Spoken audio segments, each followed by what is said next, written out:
The rain came down in steady sheets, tapping against car windows and pooling quietly along the curbs of Houston's east side. It was one of those nights where everything seemed still, where even the noise of the city faded under the hush of a spring storm. But for Nathaniel Carter, it wasn't the rain that soaked through his jacket. It was something heavier, something colder. Nathaniel, 50 years old, was just a week into his new role as chief of police, a historic appointment marked by both praise and resistance. He was the first black man to hold the position in Houston's long, complex history.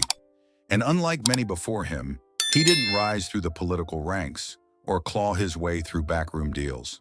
He was chosen because of one simple truth. He listened to the community, to victims, to the people who had long given up on the badge.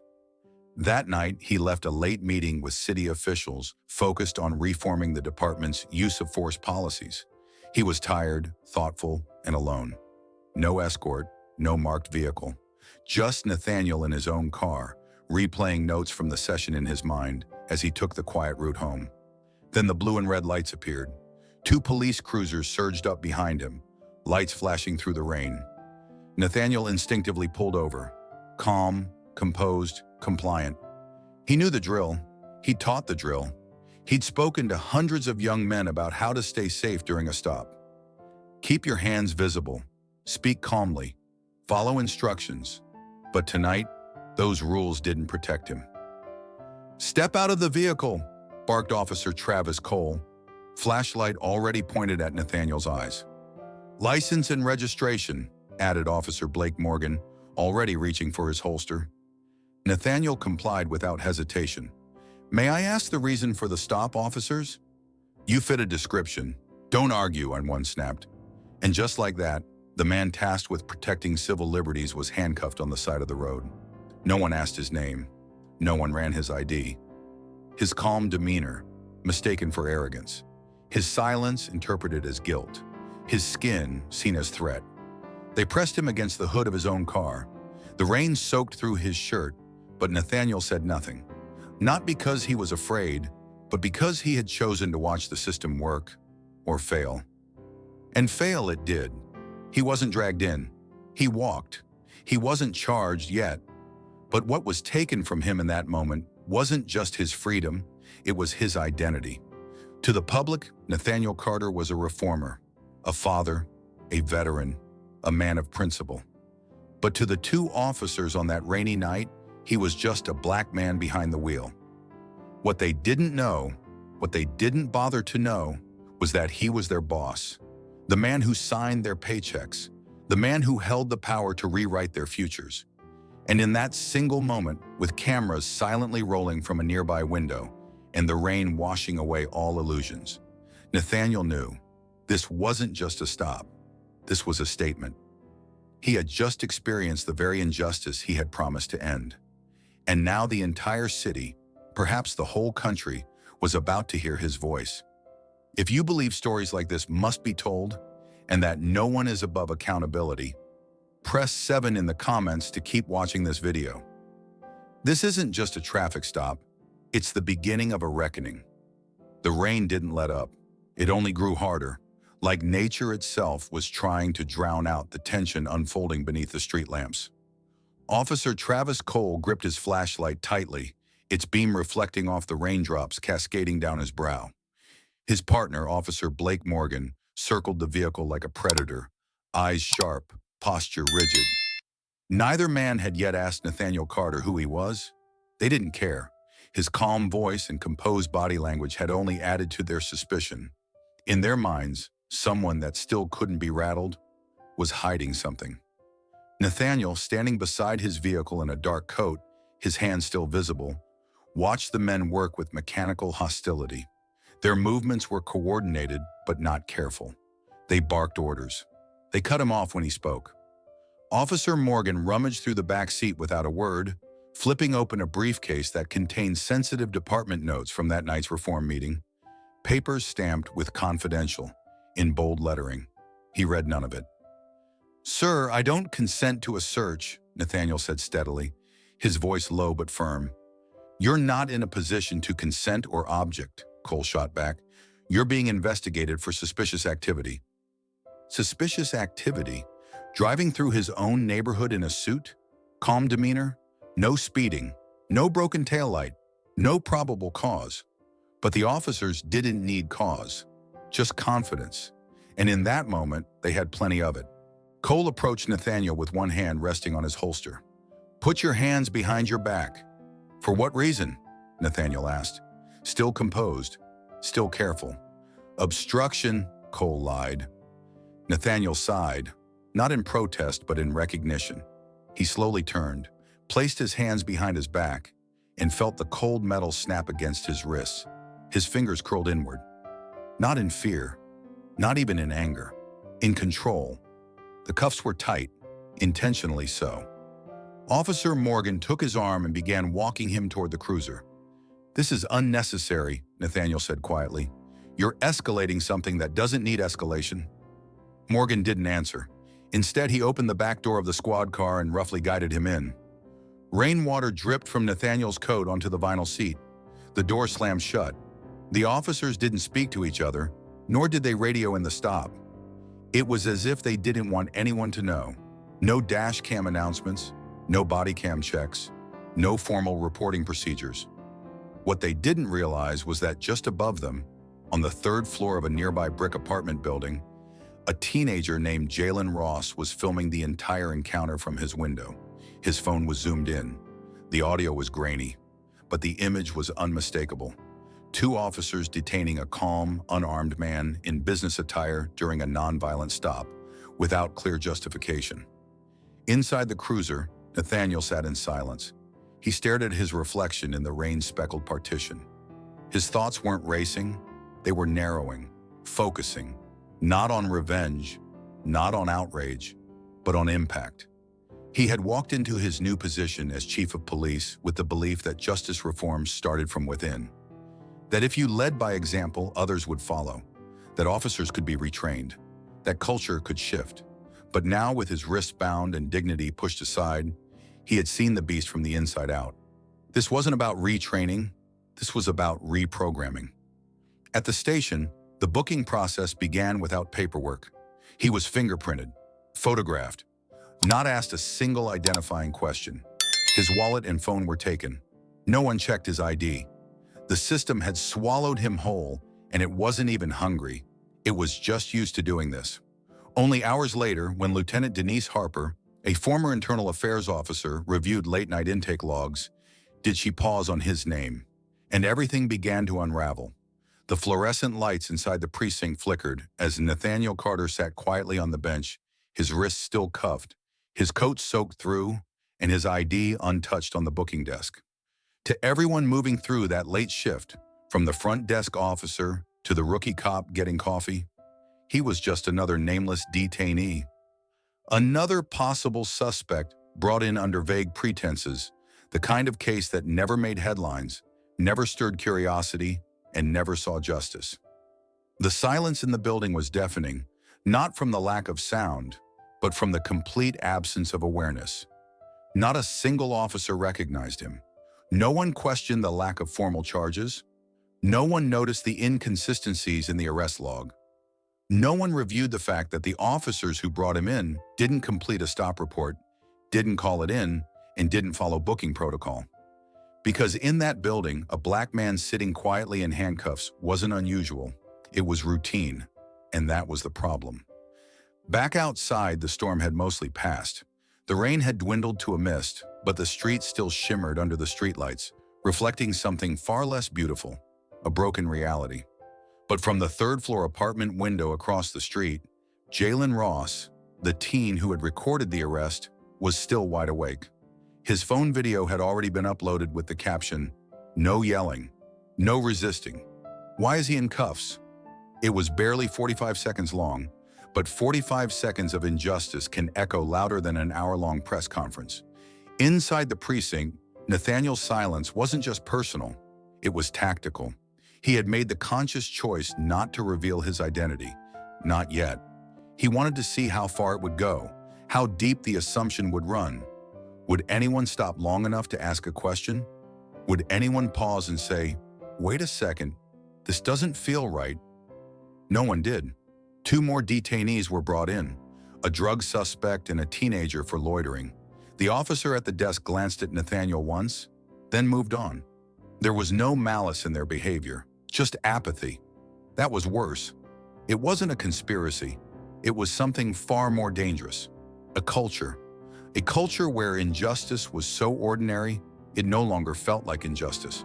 Where a man's silence was used as confirmation, not a cue to investigate further. Where no one knew who he was, not because he hid it well, but because they didn't bother to see. Across town in a quiet apartment, Vanessa Carter, Nathaniel's wife, checked her phone for the 5th time in an hour. No texts, no calls. He was never late, especially not now, with so much responsibility and scrutiny in his new role. Her worry was growing, and she was about to make a call that would set off the first ripple of recognition. But back in the precinct, time moved slowly. Nathaniel sat upright, watching every move, storing every detail, not out of vengeance, but out of duty. Every second that passed without recognition only made the truth heavier. He wasn't upset they didn't recognize his title. He was disturbed that they didn't even recognize his humanity. Lieutenant Denise Harper, working late in her office upstairs, was scanning paperwork when something strange caught her eye. A half-filled intake form with no printed charges, no badge numbers logged, and a name she hadn't seen in decades, because it wasn't just any name. It was Nathaniel Carter. Her eyes widened, and for the first time since the arrest, someone inside the building finally realized. He didn't belong in that holding room, but by then the damage had already begun. Not physical, not verbal, but cultural, and the silence around it was the loudest thing in the room. It was nearly 2 a.m. when Lieutenant Denise Harper walked into the records room, bleary-eyed and balancing a half-empty coffee cup. The precinct had fallen into a hush, a quiet that wrapped around the walls like fog. Most officers had already clocked out or slipped into autopilot, but not Denise.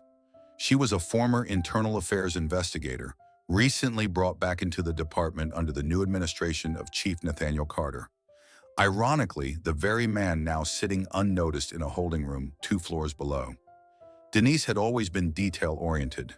It was her instinct for inconsistencies that earned her the nickname the Hawk during her EIA years. Tonight, she had agreed to audit a few overnight intake forms after receiving a tip about incomplete arrest reports from patrols in East Houston. She opened a thin folder labeled Unclassified Intake, No Charges Filed, and began flipping through the paperwork. The first 2 entries were routine. The third stopped her cold. It was a booking sheet, barely filled in, no charges listed, no officer notes, and a name typed in block letters, Nathaniel L. Carter. Her first reaction was disbelief. Surely it couldn't be. She looked again. Same spelling, same middle initial, same birth year, 1973. Her eyes widened. She dug into the digital intake system and cross-referenced it with the department personnel database. When the ID photo popped up, clean suit, distinguished graying hair, calm brown eyes, it confirmed what she feared. Chief Carter was sitting in a holding cell, arrested, uncharged, unreported. Her stomach sank. But it wasn't just who had been arrested, it was how. She pulled surveillance logs, reviewed body cam check-in data. Nothing. Officer Cole and Officer Morgan hadn't registered their equipment. The dash cam on their cruiser hadn't been activated. The arrest report was blank, except for vague notes about non-compliance and officer discretion. No witness statements, no written cause for the stop. This wasn't a paperwork oversight. This was a cover-up. Denise's hands moved faster now. She pulled footage from the outside security camera near the precinct entrance. There it was, grainy but clear. Nathaniel, soaked and in cuffs, being led inside with no resistance. No conversation, just silence. She leaned back in her chair, heart pounding. She knew Chief Carter. She had worked with him. He was precise, measured, and deeply committed to reform. He was the one who insisted on better accountability systems and more ethical community policing. And now he was experiencing the very abuse he had been trying to eliminate. Denise stood and walked out of the records room with purpose. She bypassed the duty sergeant, ignored raised eyebrows, and made her way directly to the holding area. The officer on desk glanced up as she arrived. "I need to see the intake from earlier," she said, voice steady. "Which one?" "Nathaniel Carter," she replied, pausing only slightly. "You know, the chief." The officer blinked, confused. "Wait, what?" Denise didn't wait for permission. She walked past, straight to the cell, and there he was, still seated, posture straight, eyes calm but unflinching. They locked eyes. "Chief," she said softly, a hint of pain in her voice. "Why didn't you say anything?" Nathaniel gave a faint, tired smile. "I needed to see how far it would go." She nodded slowly. "Well, it went far enough." In that moment, the atmosphere shifted. The silence that had hung like a curtain over the station lifted. Someone had finally pulled the thread. Denise turned back toward the desk. "Get internal affairs. Get the captain. Get the mayor if you have to. This isn't just an incident." She glanced again at the blank booking form and clenched her jaw. This is a turning point. And in that fluorescent-lit hallway, the storm Nathaniel Carter had weathered in silence was finally being heard. The early morning sun had barely begun to bleed through the gray sky when the revelation finally hit like a thunderclap inside the Houston Police Department. Word spread fast, like a dropped match on dry brush. Chief Nathaniel Carter, the newly appointed reformist leader of the department, had been mistakenly arrested, booked, and left in holding for over 6 hours without a single officer recognizing who he was. The first wave of disbelief came from the desk sergeant, who stood motionless as Lieutenant Denise Harper handed him a stack of incomplete booking forms and pointed to the security footage playing silently on her tablet. The look in his eyes shifted from confusion to horror. "You're telling me that's Carter? Our Carter?" Denise nodded solemnly. And no one noticed. Not during the stop, not in intake, not in the holding cell. Across the building, stunned whispers and hurried footsteps echoed through the halls. Word reached precinct captains, division leads, even senior detectives who had shaken hands with Carter just days earlier. The same man they had applauded at his swearing-in ceremony, the man who promised sweeping reform and transparency, had been mistaken for a suspect and treated like a criminal by his own officers. A few minutes later, a call came in from City Hall. The mayor's office had been informed. A press inquiry had already been submitted by a local journalist who had seen the video recorded by teenager Jalen Ross, now viral with over 2 million views. Meanwhile, down in holding, the metal door creaked open and Nathaniel Carter slowly stood up as Denise entered. But this time she wasn't alone. Behind her were Captain Rhodes, Internal Affairs Director Lena Hall, and 2 other officers who, up until this morning, outranked nearly everyone in the building, except the man they had left in a cell all night. "Chief Carter," Rhodes began, his voice tight with shame. "Sir, I don't even know where to start." "You don't need to," Nathaniel replied calmly. "I already know how it ends. It ends with the truth." They stood in awkward silence for a moment until Carter added, "Uncuff me. I have a department to speak to." Less than an hour later, the entire Houston Police Department was called to the central briefing hall. The room buzzed with confused energy. Some had heard whispers. Others were still in the dark. But no one expected what came next. The room quieted as Carter walked to the front. Not in uniform, not with rank, but in the same rain-soaked suit he wore during his arrest. He took a slow breath, then spoke. "Last night, 2 of our own pulled over a man. He wasn't speeding. He wasn't resisting. He wasn't dangerous. But he was arrested, detained, humiliated. No one asked for ID. No one ran a proper report. No one followed protocol. That man was me." The gasp that moved through the room wasn't theatrical. It was real. Several officers visibly recoiled. Some dropped their pens. Others stared in stunned silence. "You didn't recognize me," Carter continued. "And that's the problem. Because if the chief of police can be treated like that, imagine what happens to the people with no badge, no title, and no platform. You didn't see me. You saw what you assumed I was. And that assumption is exactly what I came here to change." His words were not angry. They were deliberate, controlled. The kind of words that don't demand silence. They create it. He held up the incomplete intake form in the booking photo. This is the system I've been asked to reform, and last night I didn't read about it in a report. I lived it. He looked across the sea of uniforms. Some dropped their eyes, others nodded solemnly. For the first time, perhaps ever, the weight of what they represented truly hit them. Reform isn't a theory. It's not a checklist. It's not something we do after people get hurt. Reform begins when we stop assuming and start listening. And as of today, it begins here. He stepped back. No one applauded, not out of disrespect, but because the moment was too heavy for clapping. It wasn't a speech. It was a reckoning. If this story moved you, press 7 in the comments. If it made you uncomfortable, press 0. But keep watching. The truth isn't always easy, but it's necessary. By mid-morning, the clip had already traveled farther than any police scanner could. What began as a grainy 45-second video filmed through a rain-streaked window had now become a digital earthquake, shaking the foundation of public trust in the Houston Police Department. The video, filmed by 17-year-old Jalen Ross, showed a black man in business attire, calm and compliant, being pulled from his vehicle, handcuffed, and shoved into a patrol car under the cover of night. There was no resistance, no raised voice, just a quiet dignity and the unmistakable look of someone who had been here before. What the internet didn't know yet, but would soon learn, was that the man in the video was Nathaniel Carter, the newly appointed chief of police of Houston. The realization hit like a lightning bolt. The irony was too painful to ignore. The very person brought in to reform the system had just been chewed up by it in real time. The clip exploded across platforms. It started on TikTok, where Jalen's caption read, "He didn't yell. He didn't fight. He just stood there." And they cuffed him anyway.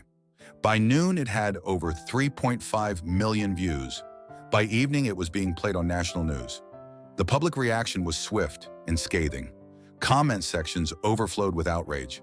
If that's what they do to the chief, what hope do the rest of us have? This isn't about mistaken identity. This is about racial bias on autopilot. No more few bad apples. The orchard's rotten. Civil rights leaders, legal scholars, and activists poured onto news programs and podcasts, demanding accountability.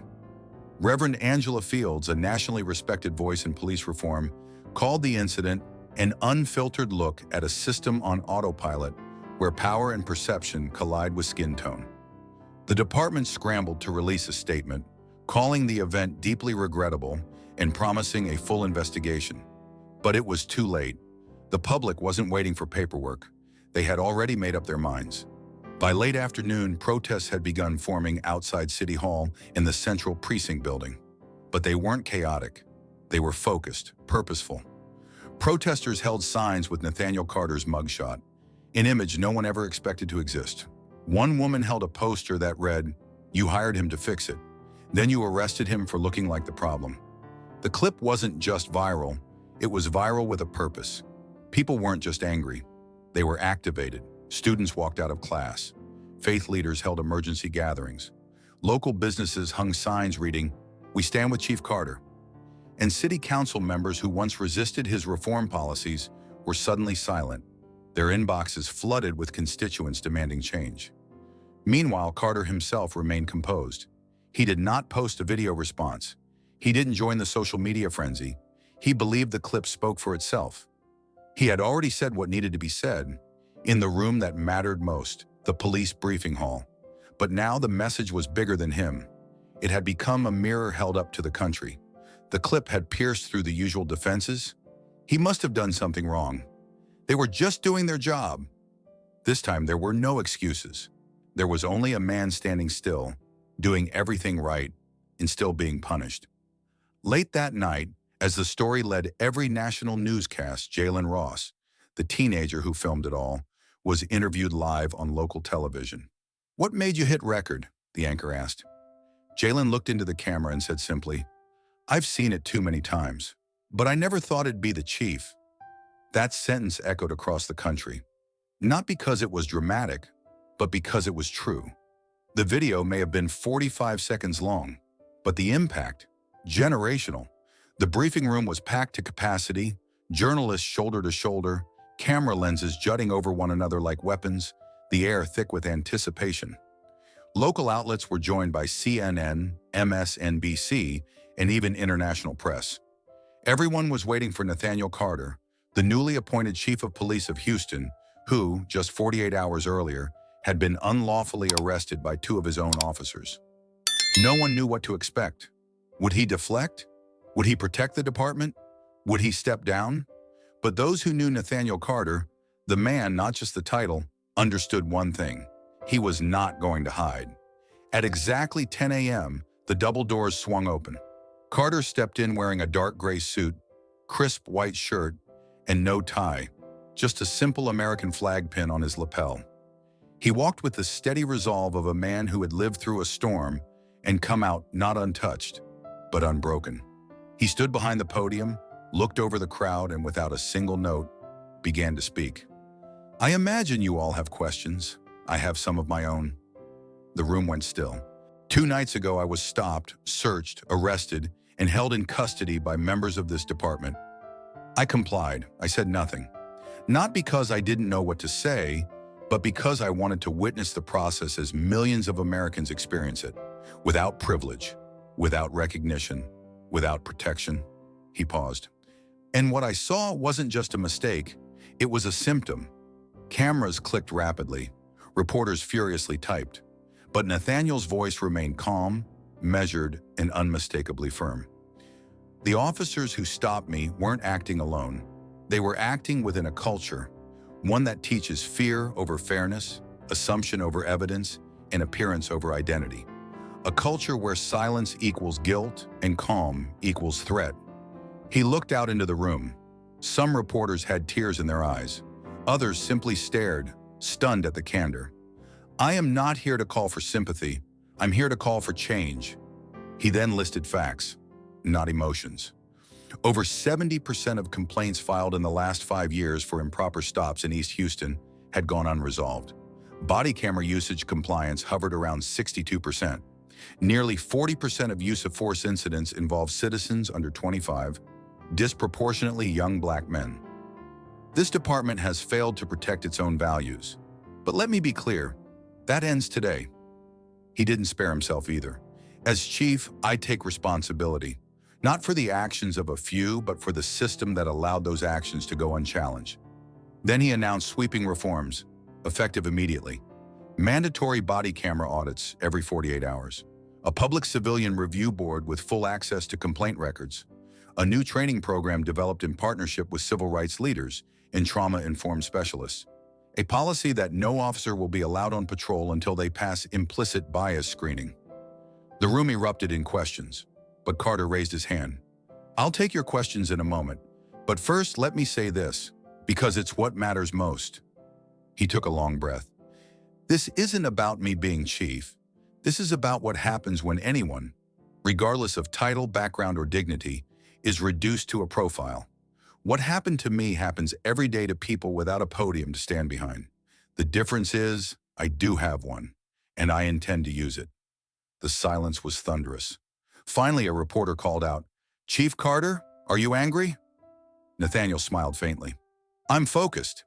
He stepped back from the podium. No further grandstanding, no spin, just facts, just truth. And for the first time in a long time, a room full of journalists didn't rush to tweet or break the story. They just sat there, listening. Because Nathaniel Carter didn't dodge. He delivered. By the time Chief Nathaniel Carter stepped away from the podium at the press conference, the city of Houston was already bracing for the political aftershocks. His bold words weren't just heard, they were felt. In every precinct, courthouse, and corner of the community, people waited for the same question to be answered. Would there be actual consequences? No one expected it to happen so quickly. That same afternoon, just hours after Carter's searing address, an internal review team, under direct authority from the Office of Professional Accountability, delivered its initial findings. They were damning. Officers Travis Cole and Blake Morgan, the 2 men responsible for the unlawful stop and arrest, had failed to activate their body cameras, falsified intake records, and violated at least 3 departmental policies regarding traffic stops and detention without cause. But that wasn't the end of it. Within 30 minutes of receiving the report, Carter signed official suspension orders for both officers. without pay. The announcement hit inboxes across the department like a shockwave. The usual slow bureaucratic process had been bypassed under emergency executive powers. For the first time in years, Houston's police officers saw a leader act not to protect the department's image, but to protect its integrity. And then came the real twist. The district attorney's office, after reviewing Jalen Ross's now viral footage and the officer's conflicting reports, announced that Officer Travis Cole would face criminal charges, including official oppression, falsifying government records, and unlawful restraint. Blake Morgan was placed under further investigation and subject to internal disciplinary hearings. The arrest of a police officer in active duty was rare. That it came this fast, unprecedented. Outside the courthouse, stunned reporters clamored for comment. The DA's spokesperson offered a brief but chilling summary. When officers act outside the law, they do not simply tarnish the badge, they weaponize it, and we will not allow that. Across the city, reactions poured in. Community leaders, many of whom had grown used to their demands for accountability being ignored, were suddenly hopeful and cautious. Social justice groups issued statements applauding Carter's swift action, while also demanding broader reform. National media outlets shifted their tone from skepticism to cautious optimism. Headlines changed from "Houston's chief detained by his own" to "Houston sends a message, no one is above the law." Inside the department, however, the mood was tense. Officers were shaken, not because they sympathized with Cole and Morgan, but because the shield of impunity they'd grown used to was suddenly gone. Some murmured about overcorrection, others whispered about change being overdue. For many, this was their first time seeing a fellow officer actually face justice. Meanwhile, Nathaniel Carter remained steady. He knew the real work was only beginning. He spent the evening speaking directly to precinct leaders, reminding them that this wasn't just about punishment, it was about rebuilding trust, not only between the department and the public, but within the department itself. "Discipline without culture change is like patching a leak without checking the pipes," he said to one captain. "We're not just replacing people, we're replacing practices." That night, the city pulsed with energy. A small but powerful candlelight vigil formed on the courthouse steps.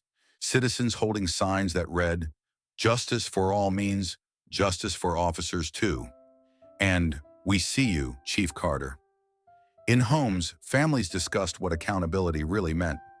In classrooms, teachers used the moment to talk about civil rights and systemic change. And in countless police stations across the country, Carter's speech was replayed, not as a warning, but as a wake-up call. Because for the first time in a long time, consequences weren't just promised, they were delivered, quickly, publicly, unapologetically. And everyone, officers, citizens, and leaders alike, understood that Houston had turned a page. Whether the next chapter would be justice or backlash, no one could say. But one thing was clear: the era of silence had ended, and accountability had arrived, right on time. When the dust settled after the press conference and the swift disciplinary action that followed, something unexpected began to rise. Not from City Hall or police headquarters, but from the neighborhoods, schools, churches, and community centers of Houston. The city didn't just watch Nathaniel Carter's experience unfold, they felt it. And for the first time in years, a city long divided by fear and mistrust began to come together, united around a quiet but powerful truth. Change was no longer a dream. It had a name, a face, and a purpose.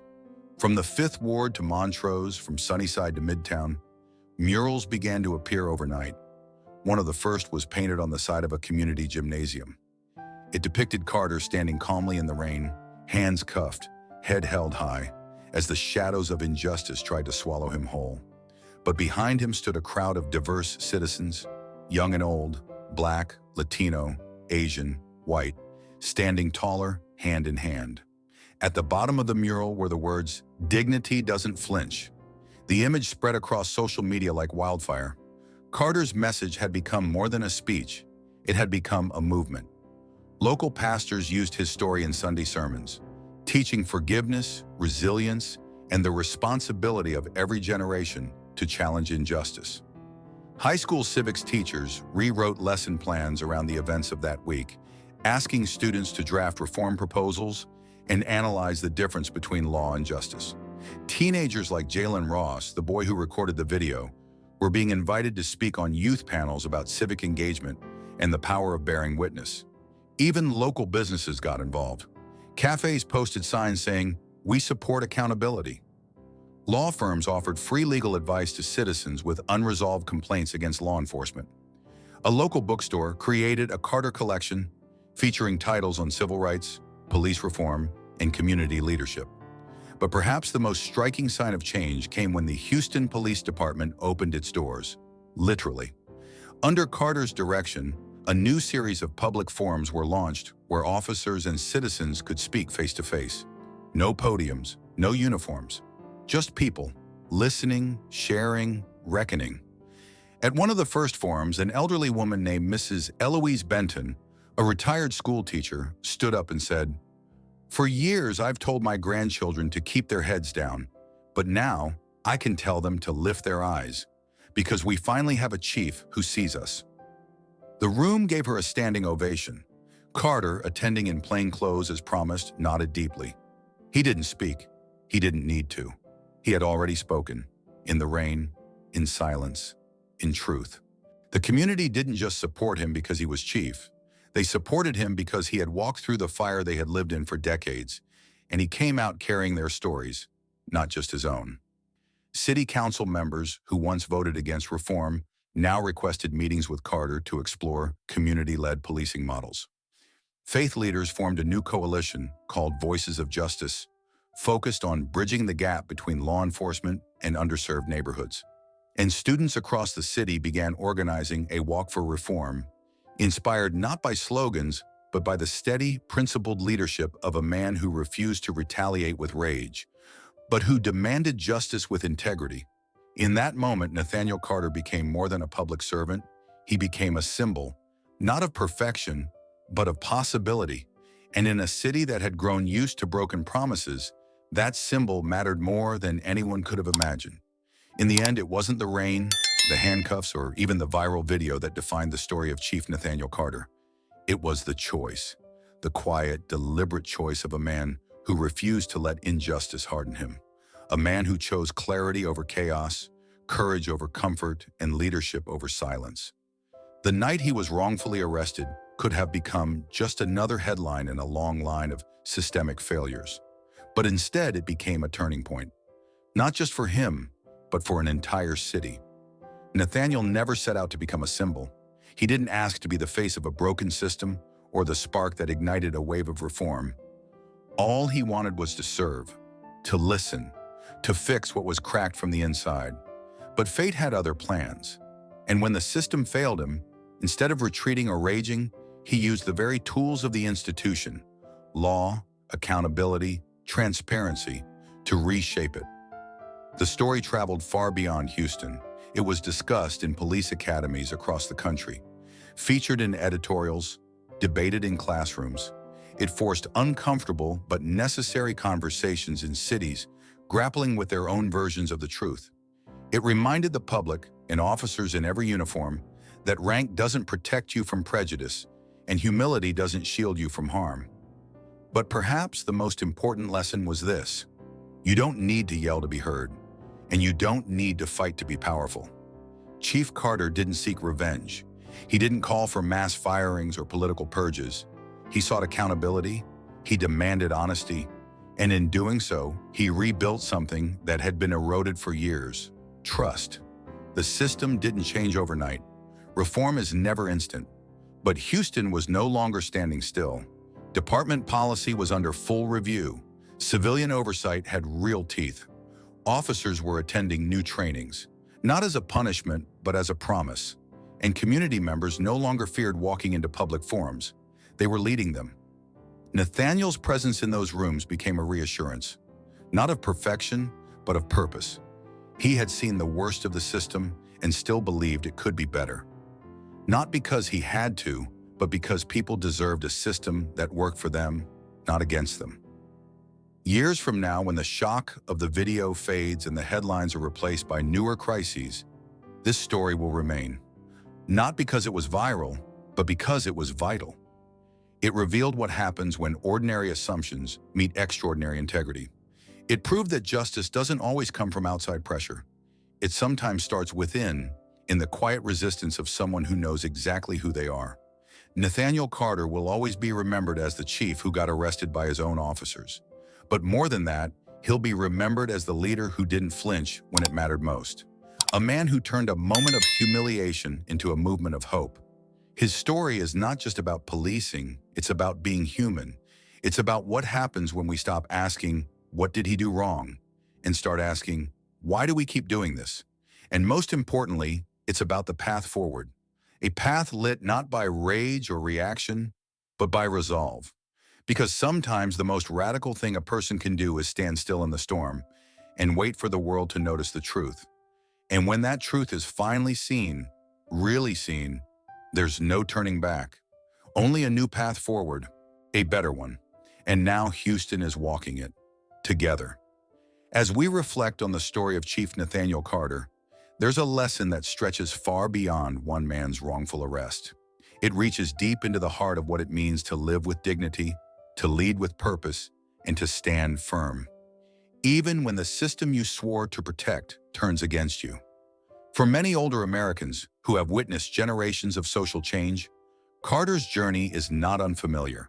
In fact, it echoes the very principles our elders have held on to for decades: quiet strength, thoughtful resilience, and the power of standing still when the world demands you fall apart. Carter didn't raise his voice. He didn't lash out. He didn't wave his badge or call in favors. What he did was far more powerful. He endured. He allowed the system to reveal itself in its rawest form, and by doing so, held up a mirror not just to law enforcement, but to society at large. His silence wasn't passive, it was purposeful. And that's a lesson we can all carry with us, especially those who've spent a lifetime fighting to be seen and heard. Many of our seniors know what it means to be underestimated, to walk into rooms and be dismissed for their age, their background, or their skin color. Chief Carter's experience is a reminder that our worth is not dependent on recognition, but on character. The world may forget your title, your resume, or even your face, but it can't ignore the impact of a person who chooses principle over pride. In today's divided landscape, where every disagreement seems to spark a firestorm, Carter's story reminds us of something deeper. Real leadership doesn't shout, it resonates. His approach wasn't loud, but it was firm. It wasn't dramatic, but it was unforgettable. And when it was time to speak, he did so with facts, clarity, and unwavering purpose. That is the kind of voice our society desperately needs more of, not just in boardrooms or police stations, but around kitchen tables, in church pews, and within communities across this country. For the elderly community in particular, Chief Carter's story is an invitation, not to step aside, but to step forward. You carry decades of lived experience. You've seen the struggles, the victories, and the setbacks. You know that progress is never a straight line, but you also know that the most meaningful change often begins with one person deciding, enough. So how does this apply to our lives today? It reminds us to stay engaged, to continue mentoring younger generations, to speak up not just when it's safe, but when it's necessary, to vote, to write, to share our stories, and most importantly, to keep believing that our voice matters no matter our age. Carter's story teaches that accountability doesn't have an expiration date, and wisdom doesn't retire. The world needs the perspective of those who have endured storms and still believe in sunrises. Because true reform doesn't happen with anger alone. It happens when experience meets courage, when empathy meets action. Let this story renew your sense of purpose. Let it remind you that it's never too late to inspire change. Whether you're raising grandchildren, volunteering at a local center, or simply sharing conversations over coffee, your words, your presence, your values matter. One man's silent stand in the rain became a nationwide wake-up call. What might your voice spark? If this message resonates with you, press number 7 in the comments to show your support for justice, dignity, and meaningful reform. Share this video with a friend, neighbor, or family member who still believes in doing what's right, even when it's hard. And stay with us for more real stories that restore faith and remind us that strength doesn't always roar. Sometimes it simply stands tall.